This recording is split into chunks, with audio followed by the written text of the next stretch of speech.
host back in the Bossman Show. You're Kurt Helin, ProBasketballTalk.com, the blog on NBC Sports. Kurt, man, how's life treating you, man? You know what? It's all good. I've been really lucky. Everybody around me's been healthy. Still working, still getting to cover stuff, and actually getting to write about basketball. Not quite games yet, but getting closer to writing about actual basketball. It's been fun. Yes, indeed. Now, Kurt, I'll start off with first of all, the whole campus bubble concept. I know here in Atlanta there was a lot of debate on whether the Hawks should go or not. Personally, I'm glad they didn't go. I didn't want to go personally, but beyond that, I know Lloyd Pearson and Travis Slink wanted to develop the young guys some more. How much thought was given to bringing all the 30 teams to Orlando, and what made them settle on 22 rather than 16? There was serious thought given to all 30. In fact, up until the end, there were some teams really pushing for that. And look, let's be honest here. The reason is money, right? Like the reason is you can play more regular season games. You can get some of the regional television networks like the one in Atlanta, which, by the way, all these, you move this NBA schedule around, and they're going to do this next year. You're bumping up against Atlanta Braves. You're bumping up against baseball on like 22 networks. But they're look, they gave it serious consideration, and they were trying to find a balance between, look, it's a business, they want to make money, and it just the bigger the bubble, the harder it is to maintain, the harder it is to make this whole thing work, the more expensive it is.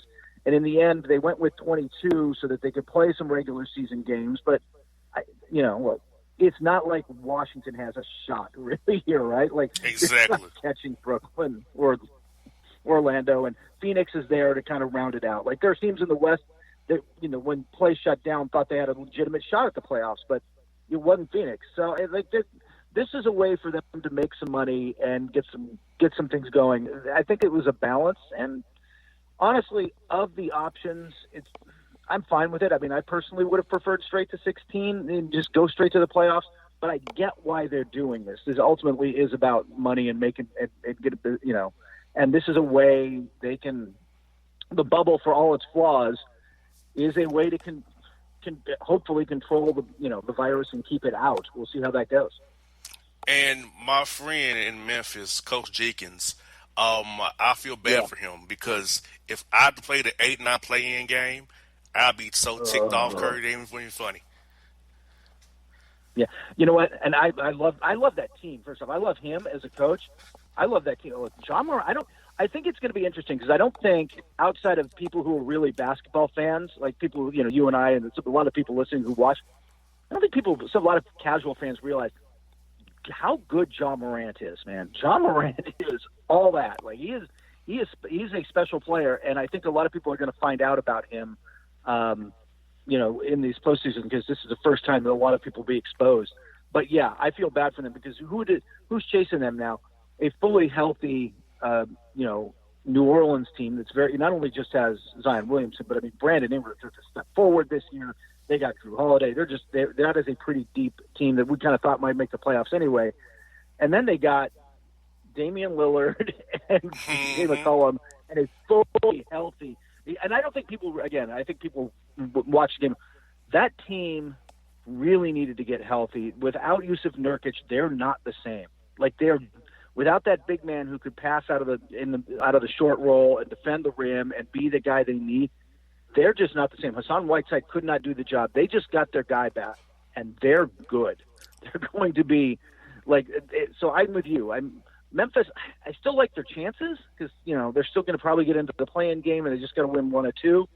But, man, it just got a lot harder because I don't really want to go up against Damian Lillard in a clutch situation. I remember what he did to Russell Westbrook last year. Yeah, that's why I feel bad for Taylor. I really do. And my friends in Memphis, and I know they're happy about the team over there in Memphis. They got a great young nucleus over there, and really, I think, Kurt, that the Memphis rebuild, I hope is something happens with the Hawks as well, because struck gold in the draft with John Morant and Jaren Jackson Jr. and some key veterans around those young players, and I'm hoping that the Hawks can get a little bit older per se and have some of the same veteran leadership around John Collins and Trae Young going forward as well. I think that those are two teams on the rise. Two teams that, in Atlanta's case, I think they jump up into, I mean, there's a few teams I think in the East get a little better next year, but I think they jump up into the playoffs. I like the way they're built. I think Clint Capella is a great get for them in terms of a guy who can really set pick and roll and knows how to play that's something that Trae Young needs. And the other thing is he's a good defender, man. You can protect the rim. I like John Collins. He's not there defensively yet as a young player, and I'm not, we'll see if he gets there. But Clint Capella is much farther along that curve. So I think that they get a lot better. They could, and I think as their young guys, maybe Cam Reddish develops a little bit. Maybe Devon Hunter. Maybe they get the 3-and-D kind of wing guys they need to go around Trae, and it starts to come together, and they can go get some veterans. But I like where that team is headed, and I really do like where Memphis is headed too. I think John Collins is special. I think that they've got some nice. Brandon Clark ended up being a steal. I didn't think he was going to be. I liked Brandon, but I didn't think he was going to be this good, man.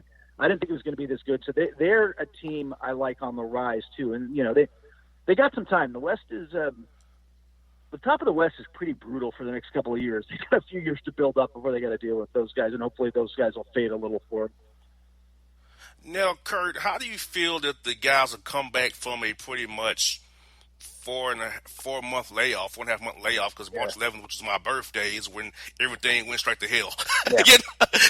So I can't be my birthday ever in life, so forever. Okay.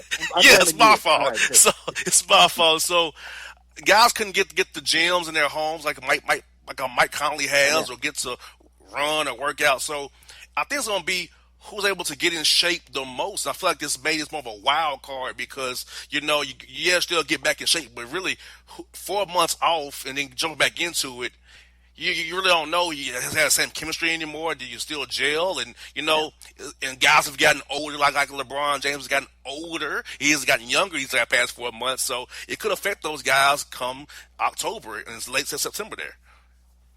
I think we're going to see some injuries just because the ramp up is so short. They've been down, now they're coming back up, and they're going to be pushed to get ready for play. It's playoff tournament pretty quick, right? They get 8 games and they're going to get a couple of scrimmages in there, but they're ramping up for the playoffs. And I think you're going to end up seeing a couple guys. I hate to say this, but I think we're going to see a couple injuries in there. Hopefully nothing serious, but yeah, I'm curious about physically where guys are at, how they come back. Some guys are ready. I'm not worried about LeBron. Skinny Nikola Jokic is out there in Denver now. He's lost weight. Some guys look good, but there's going to be guys who aren't, and it's going to be interesting to see who plays their way. The other part of that is I did an interview a couple of ago with Tim Hardaway Sr., the good one, the guy, the All NBA player for the Heat, back in the '90s, and his thing was it was mental, right? His thing was to use his words, who's going to get the clutter out of their head? I mean, there is a lot going on in the world. There is a lot that are being thrown at these guys. Now they're going to go to Orlando. What team, what players are going to be able to mentally focus on the game? And, which teams are going to be able to have leaders that can get their teams focused? And those teams will have an advantage. And that's a really good question because it's easy. I'm not worried about, for the Clippers. I'm not worried about Kawhi Leonard. Kawhi Leonard's a robot. He'll be fine. He's going to go out there and ball, and he'll be great. But is everybody else on that team going to be able to get mentally in the right spot? Or the same with the Lakers or the Bucks or the Celtics or whoever you want to talk about? Are they going to be able to mentally get into the right spot to chase this? Or is this kind of going to get in their heads? It's going to be interesting to see because I think that's one of the wild cards that's just really unpredictable. I don't know. I mean, I can take some guess on individual players, but I don't know. How's James Harden going to deal with being in the bubble for 2 months, Exactly, and I feel like the guys are kind of resenting being in the bubble where they have to be stuck there. They can't leave, kind of there in a prep school almost, where they can't leave the campus or military school. We have all these rules. You can't do this, can't do that, and these are grown men who usually run their own show, do what they want to do. Now they've been told what they can and cannot do. I just don't know how guys are going to react to it as well, Kurt. I feel like that's going to be a big factor too. How, like you said, the mental warfare of the whole situation, how you handle it and accept your conditions and play well in spite of your conditions. Yeah, I think it's going to be really interesting. And I think you're right. You really get at it right there. It's like you're used to having not only just kind of doing what you want, you get to run your life the way you want, but I want to go out to dinner. I want to go out to the club. I want to go out to do whatever. All that stuff is opening back up, still going. Guys are able to kind of start do what they want to do, and this is not that, man. Like you said, prep school's good. I don't want to, man. I mean, 2-3 months in a hotel room. It's a long time, dude. I don't care. I don't care how nice Disney's trying to make that. It's a long time in a hotel room, man. Man, but you said, and now it's another big question. What happens if an outbreak happens with multiple guys on the team getting COVID-19 or playing on other teams? So what's the plan if players test positive and then give it to other players on other teams? Then what happens? Is there going to be a day break, a week break to quarantine these guys and or bring in players off the street to replace those guys? If multiple players, it gets interesting. One player, a couple of, they're prepared for we'll call it a handful of players to test positive. They've set up some. If somebody tests positive, they are instantly taken out of the bubble. They've got some housing set up where they can essentially isolate them in some houses near the Disney property, and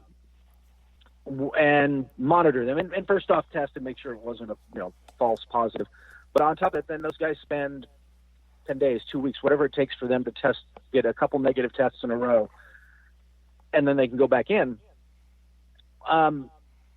It's one thing if it's one guy, especially if it's, it's the ninth guy on the bench, whatever.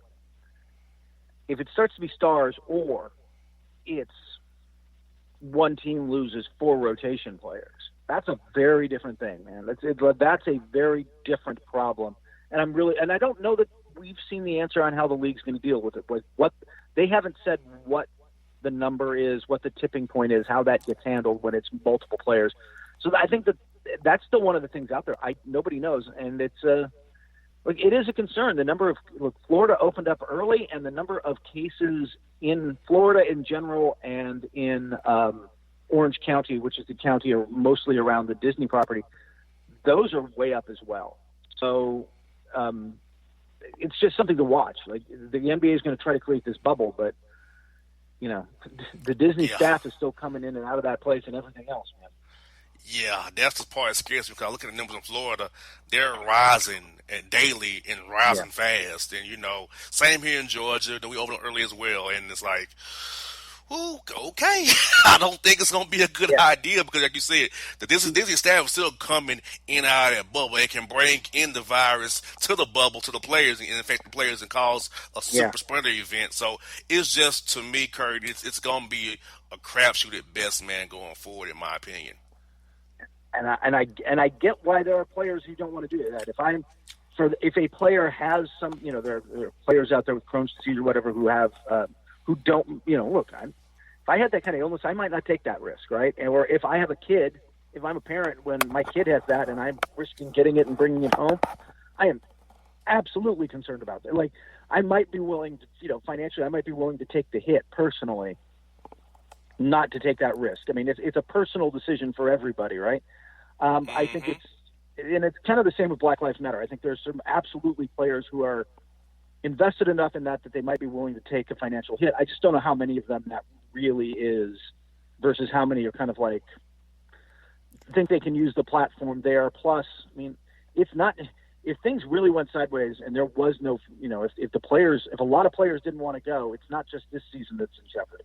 The whole CBA gets ripped up, and then I don't think you want to renegotiate.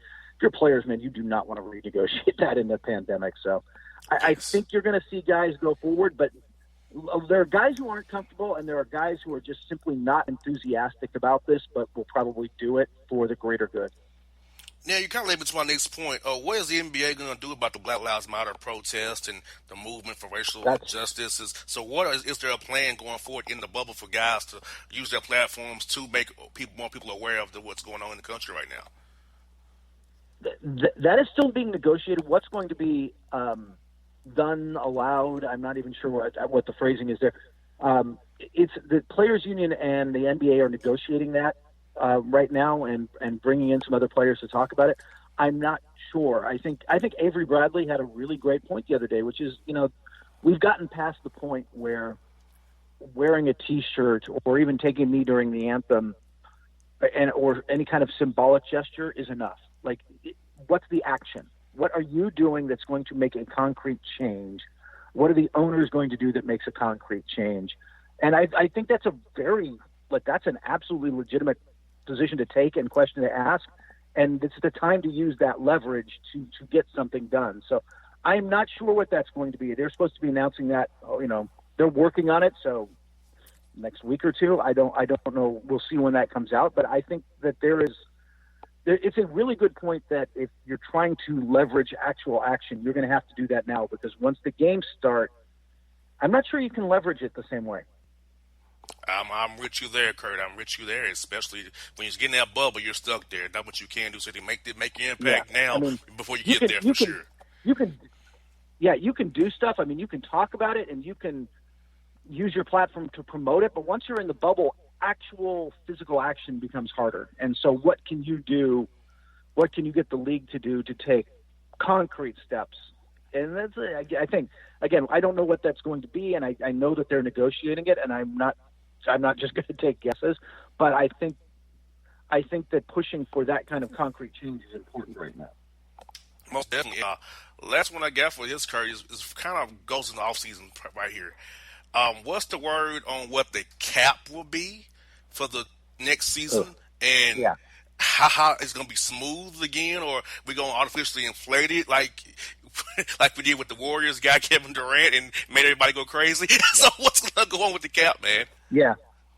I think that lesson stuck, right? The we're just going to throw it out there, and, it's not just Kevin Durant. I mean, you got to remember, not only did people remember Kevin Durant going to the Warriors out of that. Timofey Mozgov got paid that summer. Yes, he did. And $16 million a year paid. God. And a whole bunch of other guys who had no business getting paid got paid. I mean, those 2016 contracts are brutal. So I think the lessons were learned by the teams and the players there. I will say this. What I know is that it's still being negotiated, that they don't want to nobody wants to see the dip that would come if they just played it out, right? If they just we're just going to keep using the formulas we've got, because what you'll get is, remember, it was supposed to be at 115 million, the cap next year. It'd be below 100, close, maybe down to closer to 90. They don't want that kind of dip, because you take a bunch of teams that are not paying a luxury tax right now and suddenly make them luxury tax teams, and they don't want that. And then it would, again, spike right back up within a couple of years when the revenues start to return. So you're going to see some kind of smoothing. Exactly what that's going to – the salary cap's going to dip a little is what we're hearing, but they're going to kind of artificially inflate it now and then smooth it out a little over a couple of years after that, so it doesn't kind of bottom out. It doesn't make kind of a big V and just spike, dip down and spike back up. They're going to try to smooth that out a little bit, so it's it probably goes down a little from the 109, but probably not, or certainly doesn't climb up to the 115. But it's not. They'll smooth it out for a couple of years over that. We'll see. Again, it's being negotiated. We'll see what that number exactly works out to be. But they're trying to find a middle ground, and part of it is that they don't know what the revenues will be next season, because when are we going to get people back in the buildings? Got that right. Yeah, I mean, even if you start the games in December, at least I doubt in every market you're going to be able to get people back. So they're just not, and that's still 40% of the league's revenue. So nobody's quite sure what this is going to look like. It's probably going to take a couple of years to get back to quote unquote normal. So we'll see what it looks like, but I expect smoothing this time, and I keep hearing that because I think everybody learned from the last time. They just, nobody really wants to go through that one again. And Kurt, I don't think that, well, me personally, I'm going to say personal story here. I don't know if I'll be back with the Hawks because, I have asthma. And I'm not interested in being in State Farm Arena with a bunch of people, and I have asthma. So I'll just be honest about that. And I haven't really heard what the media plan is for the bubble either, because, we have to cover the league, but what's the plan for the media now? I haven't heard that plan either for the Hawks going for next year or for the bubble. I've heard the media plan for the bubble. That's out there if you want to research it. If you want, I don't know if your listeners want to listen to the inside the baseball what the bubble looks like for the media. That's out there if you want to text me, or you just Google it. It's out there. Yes. I've known for a while, but it's now public. I don't know though, how they're shrinking it down. Because the Hawks aren't in the bubble, I don't know if Atlanta people, I don't know if they're going to let people in from it. They're trying to keep the bubble small, so I'm curious how they're going to handle some of that stuff. And when you get to a team like, I don't know, the Lakers with 6 beat writers, like, really got all of them? Like, where are you going to draw the line? Yep. So it's going to be interesting. And then and then next year, who the heck knows? I don't know. Yeah. That seems like a life away to me. Well, it's funny. They asked me, they said, JR, are you coming back next year? I said, the virus would determine that, and my asthma determines that. So I don't know. Yeah. That's be honestly I can be. Yeah, I think we're all kind of there in some sense. I feel really lucky to still have and be doing a job I love, because I know so many people in this business, and I'm sure you do too. I mean, there's a lot of very good people not getting paid right now and out available on the market. Just phenomenal. In my case, just writers that I wish I had the budget to hire and bring in, because there's some great people out there that, Well, I'm gonna the media companies are getting hit too. Everybody's getting hit. Teams getting hit. Media companies getting hit. Everybody's getting hit. I'm going to tell you this, Kurt. You and Dan do a great job at Pro Basketball Talk. Some listeners, I'll tell them to check you guys' blog out, because if you want NBA news every day, the truth, you go there, it's unbiased, and you all just tell it like it is. That's why I tell my listeners to go check you guys out. I'm glad to have you on the show again. I'm glad that your family is safe, Kurt, and I hope to see you down the road, man. We get this world back as normal again. We can go back and travel and cover games and finals again and see everybody at the All-Star weekend like we did in Chicago this year. I look forward so much to that, man. I can't wait to get back. And next time I see you at one of those places, I will take you to I will take you and buy you a beer, my friend. Thank you so much, Kurt. I would love a Corona, man. I love Corona beer, but not the virus. I hear you. Dude, hey, man. Thank you as always, Kurt, man. Have a great day, buddy, and be safe, man. You too. Take care. All right, it's Kurt Helin on the Bossman Show. Sally Beauty's new all-in-one hair color kits make it easy to color your hair at home. Get everything you need to color for beautifully radiant results. Loved by professionals, open to everyone. Sally Beauty. All right, folks, back here on the Bossman Show. My man's Bones back from a hiatus, but we're going to take a different route if we get to the Florida Boss Report. We're going to start off with a real life segment, people, and Bones, since we last had you on, a lot's happening in the world. The pandemic's gotten worse. The economy's gotten worse. And more blacks are getting killed by white officers. Worse. Just one took place last Friday right in my own backyard, about 20 minutes from my home, and a Wendy's I've been to before. And what are your thoughts on the world, man, and how the world has changed, and where do we go from here, man? Man, you know that saying where they say you can't go anywhere but up if you're already down. So the world's on fire, man. The world's on fire. I don't know how people are gonna pull it out. Because when people protest politely, when they protest nonviolently, they get crapped on. When they protest out of frustration and break stuff, people call them animals and savages. So it's kind of hard to say where we go from here, because all avenues are being exhausted and still nothing's getting done.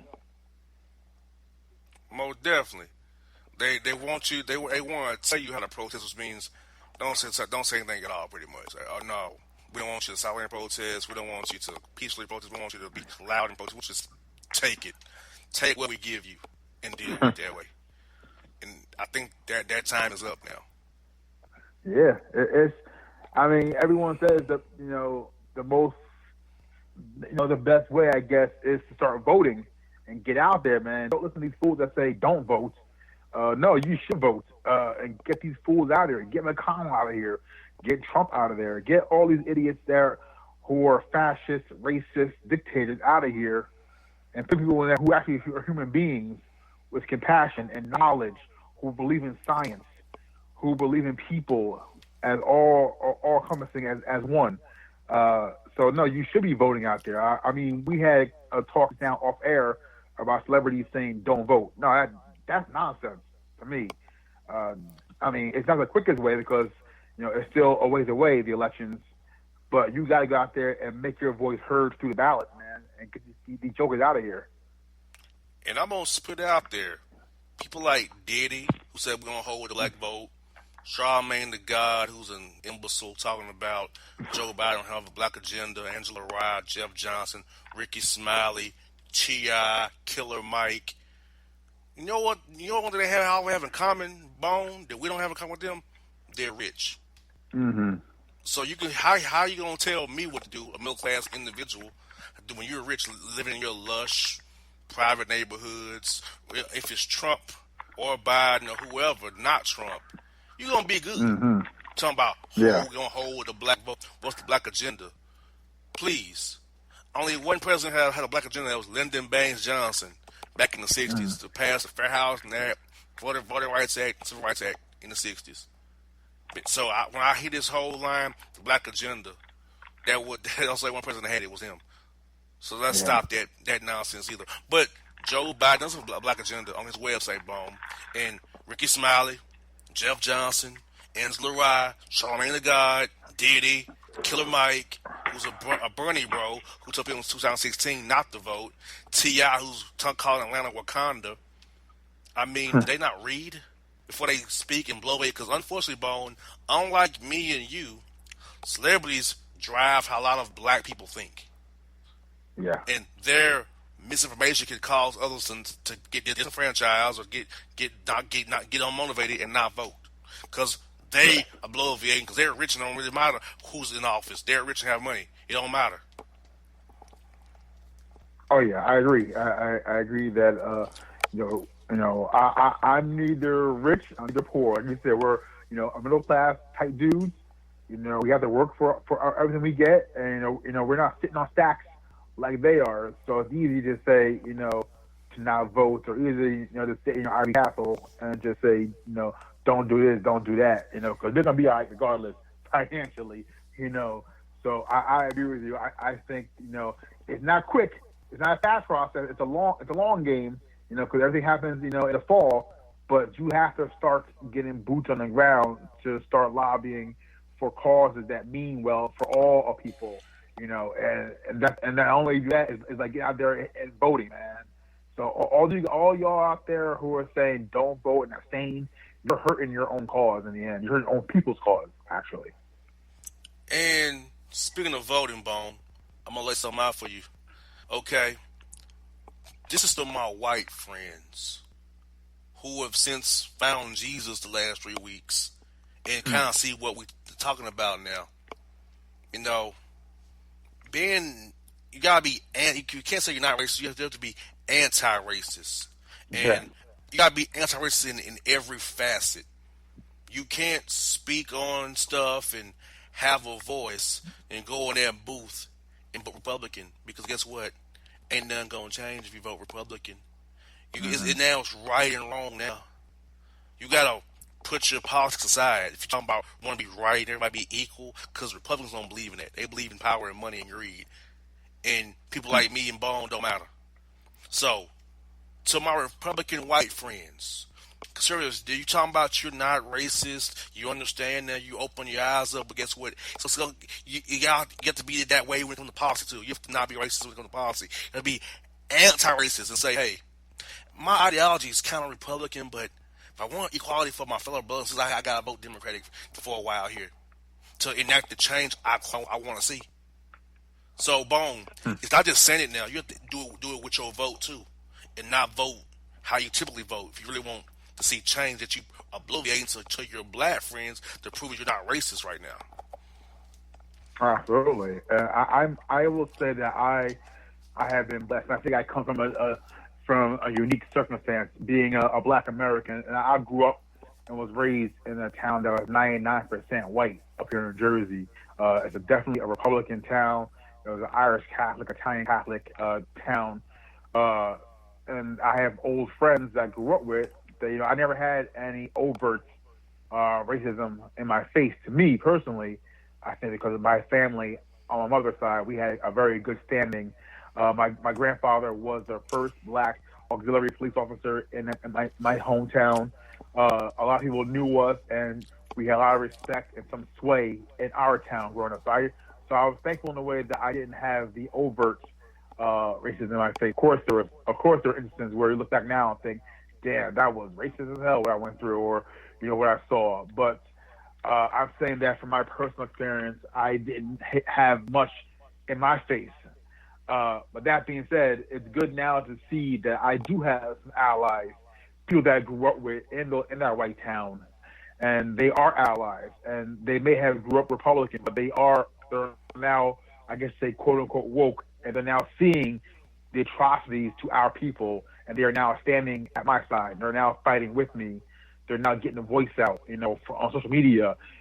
Facebook has now, since the pandemic, everyone now is on Facebook again, so, everyone's having their opinions out there on social media. And I will say that my white Republican friends, they're out there, not all, but there are some out there that actually are fighting the fight with me. They are out there marching with Black Lives Matter protests, and I'm proud of that. And now the town that I reside in, I live in Montclair. And anyone who knows New Jersey, Montclair is probably the most liberal town in America. So there are BLM signs all over the place, white and brown people hand in hand. And that's what we need. We need our white allies. And, regardless of what you vote or what party you carry, you have to be a human being first. You have to see atrocities and injustice and systemic racism in our society. You have to see it. And if you don't, I can't really rock with you. But I'm glad that we, like you said, we do have white allies and Republican friends on our side that are now seeing this as we're human beings, and you got to fight for your fellow brothers and sisters out there. To my white brothers and sisters, I need two things from you, and it don't cost a dime: your voice and your vote. It don't cost you nothing. I just need your voice and your vote to make this thing change, because black people only make up 13% of this nation, so it's going to take you all to help facilitate change. It can't be us by ourselves. We don't have enough voting power to do it. We need your voice and your vote. You have to hold your fellow white brethren accountable when they fall off the line and get into that racist zone. You have to be anti-racist with your voice and your vote and meaning, because those two things are free and can help us overcome 401 years of systemic oppression, institutional racism from white supremacy, Bone. Yeah, and I always wonder, why is that so hard or so controversial to be anti-racist? Why is that a problem with some people in this country, where they have a problem with Black Lives Matter and they have a problem with the movement? Because the movement is about being anti-racist. So why do you have a problem with anti-racist unless you really are truly a racist and a bigot? Exactly. You gotta be anti-racist with your voice and with your policy. No, there's no in between here.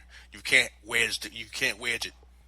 And to my white friends who feel like you should only worry about one issue, no, we can cover everything at one time. This is the third reconstruction here. We had reconstruction after the Civil War. The Civil Rights Movement was reconstruction. Now we have a third one. We can cover every issue, whether it be systemic oppression, racism, justice reform, the economy, voter suppression. We can cover all of it right now. Police brutality. We can cover it all. We can't just focus on one thing.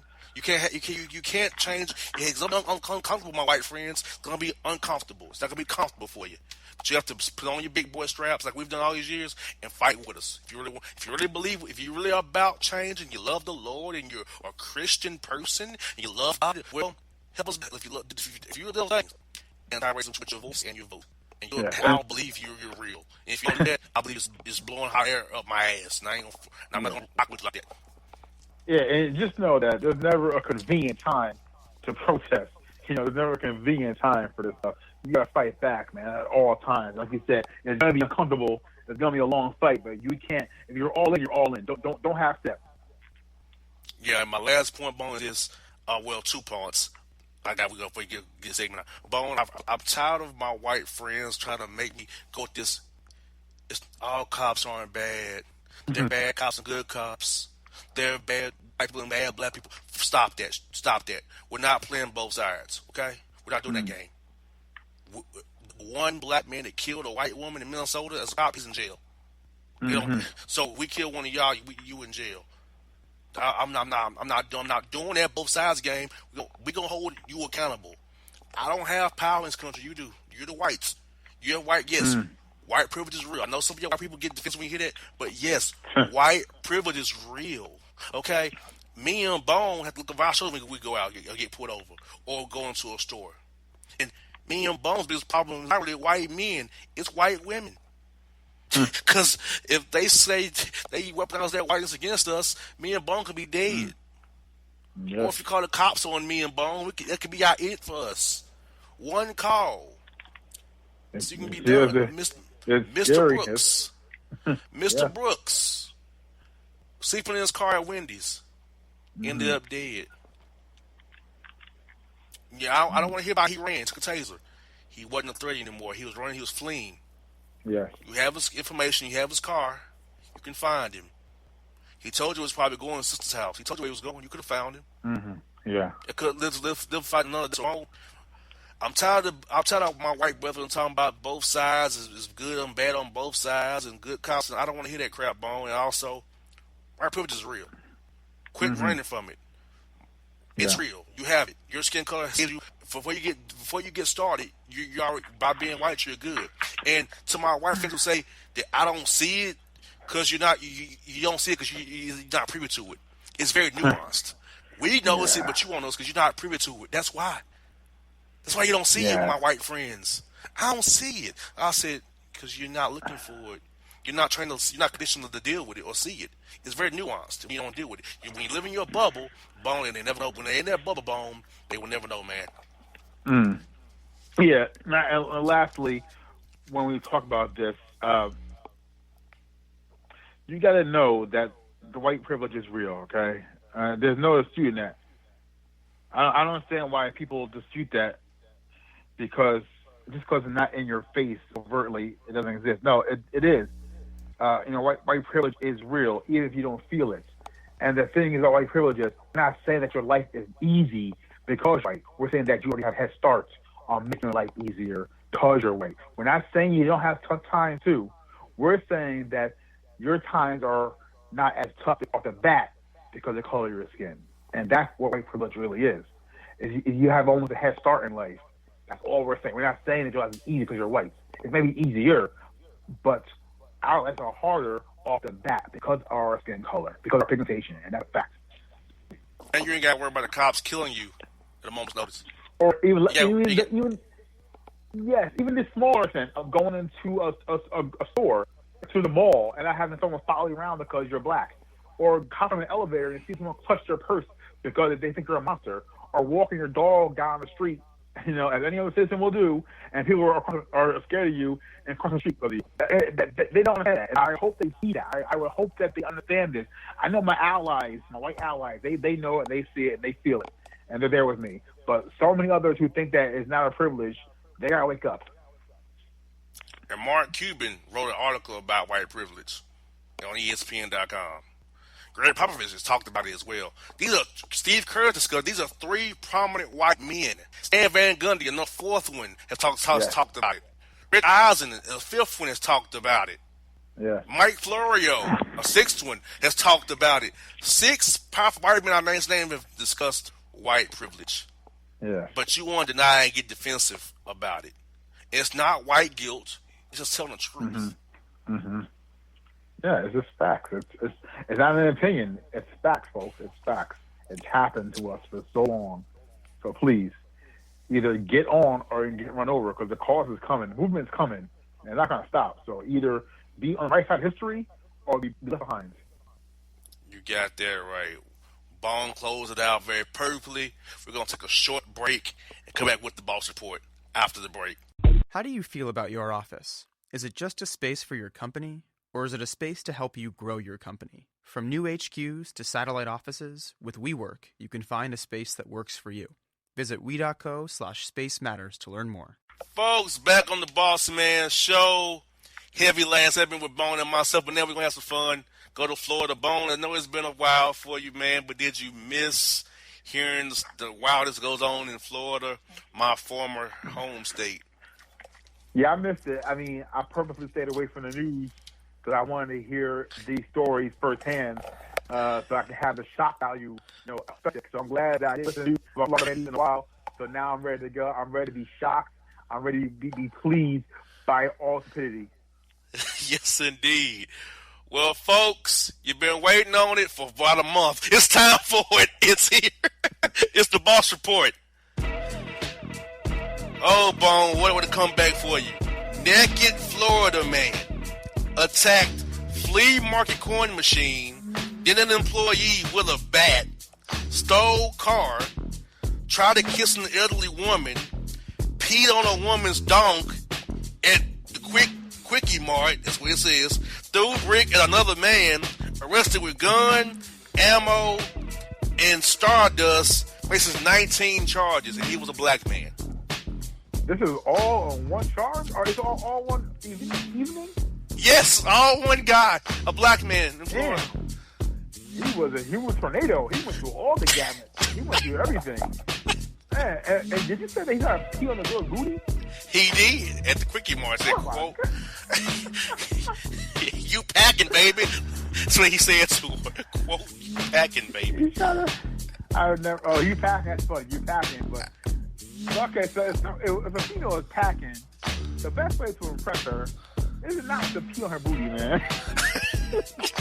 How do y'all pee on her booty and try to get that? Like I always tell you, like what is her end game? When these fools like cut off their junk, or when these fools like do something that dumb, what is their end game? Do you think y'all pee on her booty and I get her number now? Exactly.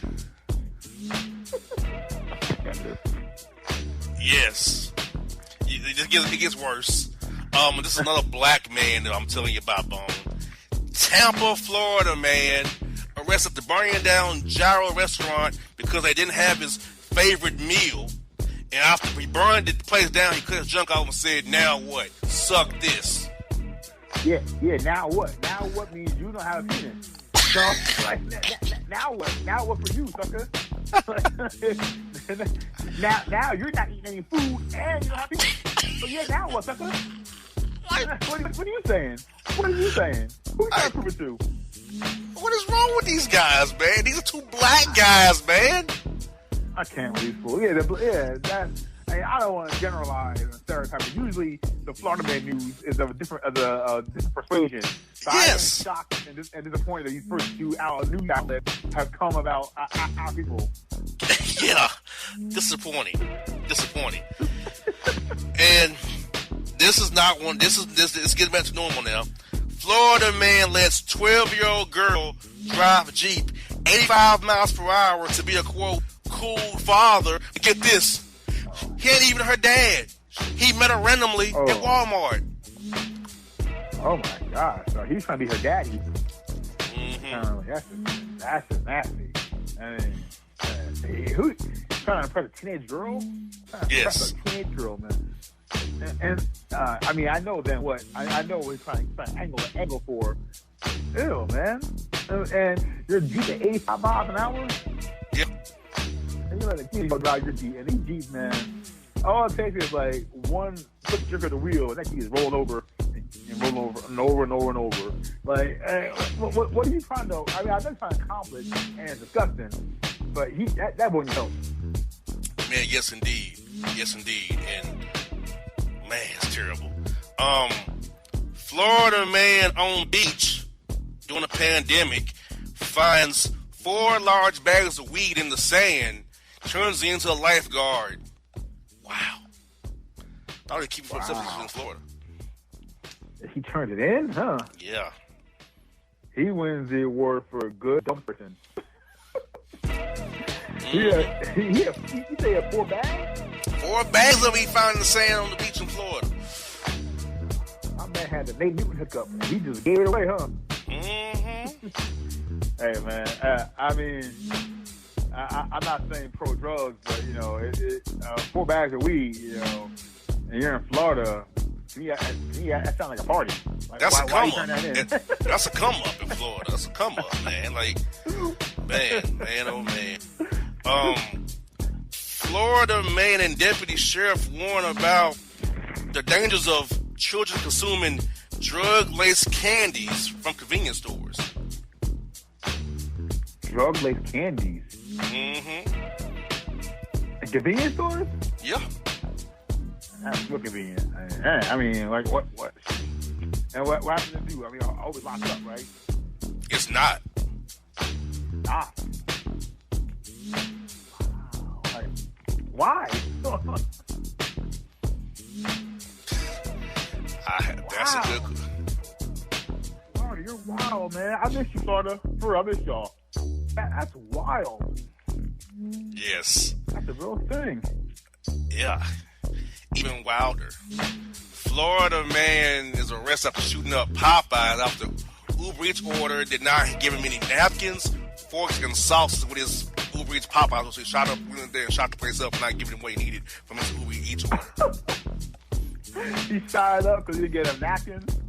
Some barbecue sauce and some fella fork for his Cajun rice.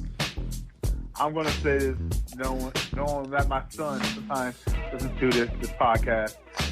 He called me the napkin hoarder because wherever he goes somewhere, I'm always hoarding extra napkins.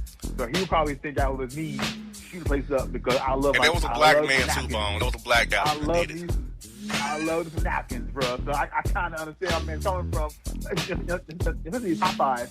He got the biscuits are greasy, fries are greasy. I mean, I'm not saying he's wrong, but I would go that far. Exactly. Oh my God. Oh man. Florida man attacks non-Florida house guests from Michigan. After being upset, they showed up at his house unannounced and naked. Oh, well, first of all, unannounced alone can sometimes get you beat down because privacy matters. You know why you just come in your house. I'm saying, out of the blue like that. But then to come out of the blue naked, then yeah, you might get smacked down a little bit. You might get a little smacked down. I mean, who's showing up your door butt naked on your front porch, man? What's going on with that? Who does that? Michigan people going to Florida, obviously. they must have thought, hey, I'm in Rome now. When in Rome, just get butt naked. Man. Oh, my goodness. Florida man fiance smeared dog poop in his face during an argument after he couldn't get it up during adult session. So he smeared dog poop. No, she smeared it on his face. She did. Oh, yeah, on his face. She's really upset, huh? I guess she wanted to throw down. And she was like, if you can't, do a doggy style, have some doggy poop on your face. Man, what is wrong with people? Exactly. Oh my goodness. So she was really upset, man. She was really hurt by that. Man. So what's he doing with the agent? Did he do anything? No, he just took it. Called the cops. He just took it. I mean, how did that call go? Like, you're making that phone call to the police. You're saying, I got in my face, my girl. I got mushed by my chick with dog crap. Yeah, man. I mean, I'm not telling my boys ain't that story. My boys didn't have that. I'm not telling my boys that story, man. No, I think that's my grade, man. Exactly. Florida postal employee arrested for trespassing at Mar-a-Lago and smearing bananas, baby food on cars parked there in protest of the jackass that owns it. Baby food? And bananas, yes, on cars parked there. Bananas. I mean, I'm not saying, the property is a good thing, but, if you're down there with that fool, then you're obviously a supporter. So, whatever happens to your car happens to your car. I mean, like, if you're going down there and that dude is not popular at all, and you're supporting that dude, you got to know that there's going to be some repercussions coming your way. Got that right. Oh, God, just another story's going to throw us off. Florida woman arrested for smearing her poop all over park grills and tables 7 years birthday party because the baby daddy did not show up.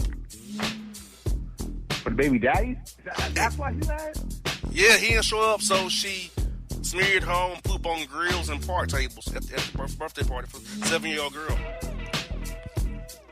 You gotta know that the dude probably ain't showing up, right? You should already know who you're dealing with. You should already be like Denny Green. He is who I thought he was. So you probably should already know that you wasn't showing up, right? So you shouldn't be that upset.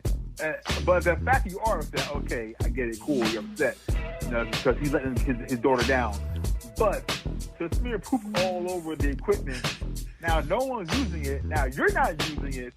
And you're nasty. But now no one's using it now. So you kind of bit off your own nose to fight your face. So I don't understand the process in your mind. Oh, this story's gonna throw you off, Bone. This story's gonna throw you off for sure. Florida man arrested after putting wife in ankle out. She blew her ass out while he did doggy style. So he put an ankle lock, but she farted in his face while he did the doggy style. He put an ankle lock. Well, let's just say that she's already in position for ankle lock. So the ankles are right there, and the ankle is already easily accessible. So you're already in position for ankle lock. I'm not advocating violence on women, but if you're gonna blow my face, man, look, man, I've never had it happen. I never want to have it happen. And if it does, I'm not sure how I react. But I would guess that I'll probably react closer to what that man went through. How about you warn me it's coming? How about you had to feel that? You had to feel it. How about say, hey, let's take a break? Something. Yeah. I mean, so far I didn't miss out. Yeah. If you're the woman, I mean, you probably know it's coming. I mean, you probably feel it rumbling in your belly, so you gotta let homie know, hey, bro, let's take a five. Let's take a five for a minute. But it's common courtesy. It's common courtesy. So ankle lock, I get the ankle lock. I get it. Oh my God! It gets better, Bone. Florida man knocks out passenger goers with Stone Cold Stunners, bats, and steel chairs for service being too loud while he tried to sleep. The good old fashioned Stone Cold Stunner. Yeah, there are fails in the church. I don't know why guys go to that move all the time. It's either a rock bottom or a Stone Cold Stunner in church. Is that like a church move? I don't understand why that move is always. It's a copyrighted. It's a copyrighted. It's a church move only. Stone Cold Stunners and rock bottom. You know what? And bats and chairs. Yeah, and chairs, and there's still chairs always in place. So it's not a church thing, man. That these pastors are always getting Stone Cold Stunner. I mean, that must be a church thing. I don't know. And this guy was black too, who did it, who took him out. He was black. My goodness. He got 17 charges because he attacked 17 people. Wow, man. That's a long day at church, man. I mean, these people are getting steel chairs and stunners and bats. I mean, this dude went a little too far. I mean, he wasn't really cranky. He wasn't really cranky. That's wrong, man. My man cleared out the whole church. Yeah. It was kind of like in the 80s when you watch Battle Royals and it's like 30 men, right? And the first 29 are in, and all of a sudden the 30 guy is Andre a Giant. He just comes clear the whole ring out by himself. Pretty much that's what it was. Man, hey, this crossed my mind, Bone, when it happened to me. But I'm gonna tell you the story. Florida man arrested for cashing dead mom's Social Security check. I swear to you, Bone. I thought about cashing my mama's check. She died on a Tuesday. That check came on Thursday. I swear to God, I thought about cashing that check, but I knew I did. I was going to jail. Yeah, man, it's real tempting. I'm not gonna say it's a good thing to do, but times are hard, man. Some people just need that check and they're not thinking right, because and if that check has a comma in it, then you really be like, wow, man, that comma is pretty nice right there in that check. Kind of tough. I'm late on all my utilities. But yeah, you don't do it, y'all. Do not do it, because the man will always find out. Yes. While looking for his frisbee, Bone, a Florida man was bit in the face by an alligator. That's it? That's the whole story? Yeah, that's it. So that's like a Tuesday in Florida, man. Right? Isn't that? Some people always mess around with alligators and get caught up. I mean, yes, indeed. Frisbee ain't worth it, bro. The frisbee is not worth it. Leave that frisbee alone. Go to the dollar store, get another one, bro. That's all it takes. Go to the dollar store. Get this, Bone. Florida man, he's a white guy, sets hospital bed on fire after nurse refuses to top him off. Does he think he's a brothel? What is he thinking? You think it's a full service hospital? What are you doing, bro? Do you think that they're really there to serve? Like he probably took the title head nurse, like literally. He Yes. probably thought, oh yeah, she's a head nurse. I know what that means. No, bro, she's a professional, bro. Professional. Wow. This is a black woman, Bone. Naked Florida woman arrested after pouring ketchup on herself inside of TGI Fridays and shaking her groove thing at the bar, saying, "Look at my nice caramel ass." But she was naked already in the place? Yes. So she entered it naked, or she was like... She came in and pulled off her clothes. She came in. Yes. And they just nonchalant, sat her down and served her? Like, how did that work out? Like you see someone coming in butt ass naked, and you just gonna let them come in and then sit down on your seat and just serve them? Like, what's going on here? It's Florida, man. What I can say? And she's a sister to that. Wow.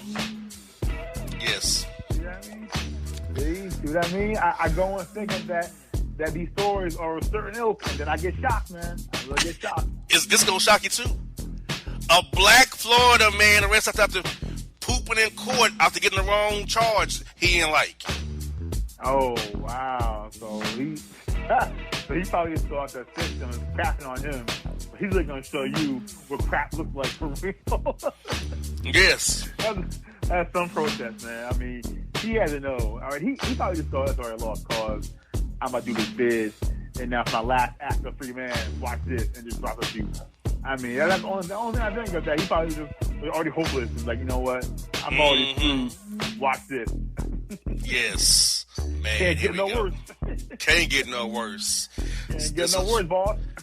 This is a month worth of stories, people. We got more to go. This is a month worth of stories. I'm saving for Bone. A month worth of stories, people. Foreskin theft. Florida man activist protest lifelong loss of circumcision. What the hell? He protested circumcision? Yes. Multiple Florida men did. A group of 61 of them. Wait, so are you already circumcised as a baby?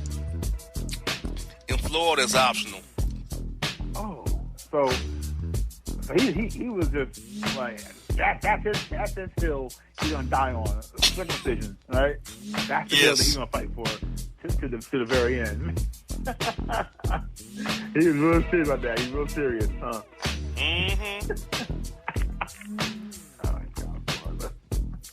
Yes. Oh, this gets worse, Bone. Florida woman arrested after hitting naked boyfriend in the head with a bat after he went inside her too fast. If you catch my drift, or he fired off too quickly. Yeah, premature. Yeah, I mean, Kind of back to the door for that. So like he just like threw off and then like went and got a bat. Yes. I mean, is he an older gentleman or is he a young cat? His 30s. His 30s. I mean, come on, Ma. It happens every now and then in your 30s, Ma. I mean, it's not like you're 18 again. You know what I'm saying? These ladies don't understand. You know, I mean, it happens every now and then. But you know what, Ma? Hell, for me it happens. If I ain't had it in a while, I'm gonna fall off fast.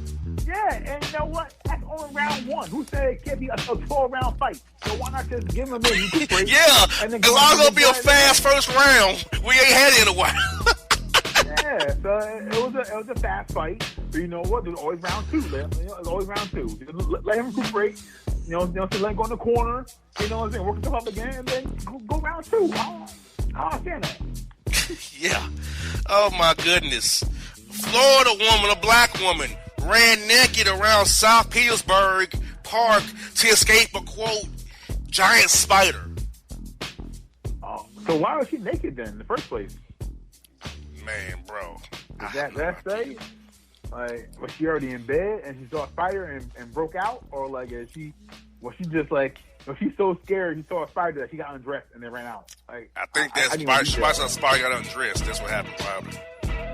But if you're that super for your life, you don't have time to get undressed, man. You guys got to break out and bounce. I mean, there's no time to get undressed. If you're really in a crisis, you go as is. So if you're already dressed, why are you getting undressed first? Crazy. Whoo-wee. Oh, my God. Naked Florida man burglar busts in the Florida woman's home, pulls out his Johnson, pees on her, takes out her clothes, and rolls around with her on the floor and inside out in her yard. So he's apprehended. He rolls around with her. Mm-hmm. Why did he roll around? So wait, he already peed on her. That means he rolled around his own pee too, right? Yes. Yeah, I don't get that. I don't get it. Peeing on someone, first of all, but then you're gonna pee on them and then roll around in your own urine.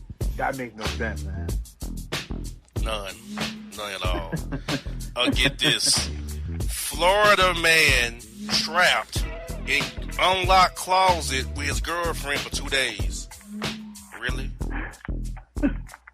He was trapped in a closet. But it was unlocked the whole time. How do you like trapped in a closet? Like how? Like it's here for 2 days. Yes. So obviously they're not eating and not drinking. And like if you were stuck in a closet with someone for that long, bathroom situation is probably not ideal. All the gas that come out your body for 2 days straight ain't ideal. So now you're in a fart coffin for 2 days. Man, I don't get people. Man. I don't get people.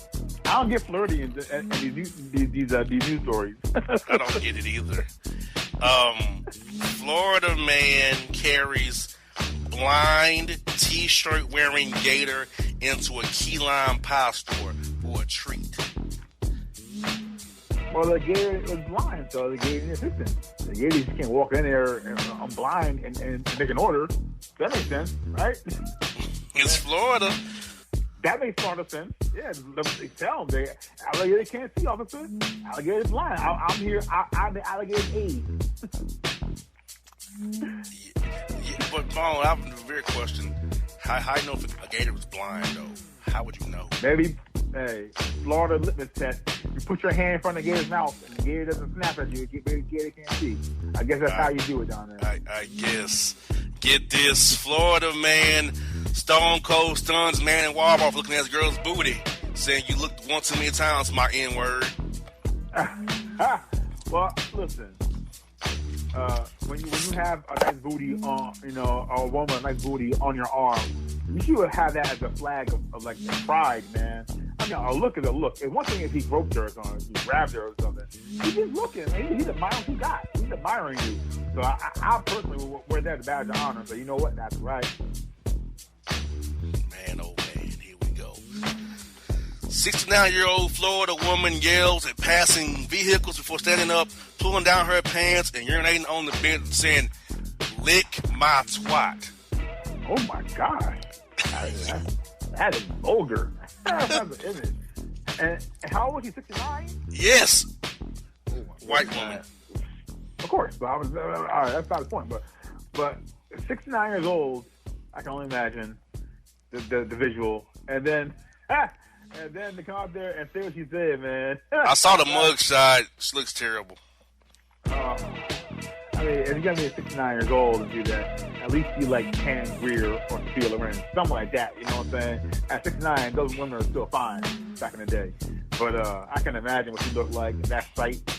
I can imagine. I'm trying that dude didn't crash her car. Man, I would have shit. Woo-wee. Man. 5 more to go, people. Florida man arrested after pouring beer to gator's mouth after enticing the reptile to bite his arm. So, as a reward for not getting bit, he get to do the beer? Yes. Is that what it is? So, like, you ain't bite my arm, gator. So here's some natty ice. Right? Pretty much. As a reward for not biting him, he gets some nasty natty ice as a reward. And that kid's like, I don't want this crap, man. Some natty ice. Exactly. Oh, God. Wow. Florida man arrested after punching vehicles as they drove past him. Punching vehicles? Now, they were passing by him, and as they're passing by, he punched it? Yes. Why? He had to be high. Yeah, he had to be on. That mess is strong, man. I mean, because one time, it's been a long car to punch, and the driver gonna stop his car in a full street and come out there and just waylay that dude, man. My mama said, like, there's always gonna be that one time where you do something wrong to the wrong person, right? Mm-hmm. That one time, so all things that one person, and it'll be the wrong one, and now what? Foolish. Here we go. Drunk Florida man and wife jailed after tampon tossing melee in the parking lot of a Hobby Lobby. Tampon tossing fight. Yes. I hope they were like fresh tampons, right? Out of the box. I hope. I hope so. Because that would turn to like a murder one case. If I'm getting slapped around with used tampons, I'd rather get punched or kicked, man, than be waylaid with some used tampons, man. So I hope when that person's face that they're fresh out of the box, out of the container kind of thing. Because if they're used, oh, man, God bless you. Man, here we go. Florida woman arrested after using a wet tampon as a deadly weapon against the police. Right on cue, Bone. Right on cue. See. I'm assuming that the offender wasn't one of us, right? She was one of us. She was? Yes. Wow, but she lived and tell about it, though. Barely. So I guess there is some progress in America where you can assault officers with used tampons and live tell about it and be one of us. But still, at that moment, man, at the very least you get tased. At the very least, you're gonna get tased by me if I'm being offended by that. You're getting something done to you. Yes. The last story is one of us too. You kind of laid us a story too, Bone. Last one. Naked Florida man, who's one of us, who shoved meat in his pants, gets tased in general after peeing on 2 white cops. Oh yeah, man. At least you got tased. I mean, it could have been a lot worse, but why are Floridians in this episode so pee happy? Why are y'all peeing everyone so much? And poop happy too. Yeah, the poop, the steering poop and the peeing. Is it because Trump was there for a little bit? Because Trump, is over peeing. Like what are the fact that people being peed on down there? And farting in the middle of activities. Yeah, I don't get y'all, Florida. I mean, it's been a month away from y'all, and y'all didn't disappoint. Y'all did not disappoint at all. So, Bone, this is what you expected after a month of Florida stories that built up on you? Is what you expected to come back to? Yeah, because somehow, at the first at bat, you hit a grand slam with the 17 counts against, including peeing on the girl's booty. That right there set the tone for this episode. It set the tone. It came hard. It came hard and strong today. Yes, indeed. Well, folks, hope you enjoyed this week's show, The Boss Report. We'll be back next week, Boss and Bone. Hold it down into the coach who had the Harper beard. He's hired. You're going to get fired soon, if you know what I mean. Folks, out. And if you don't know, now you know.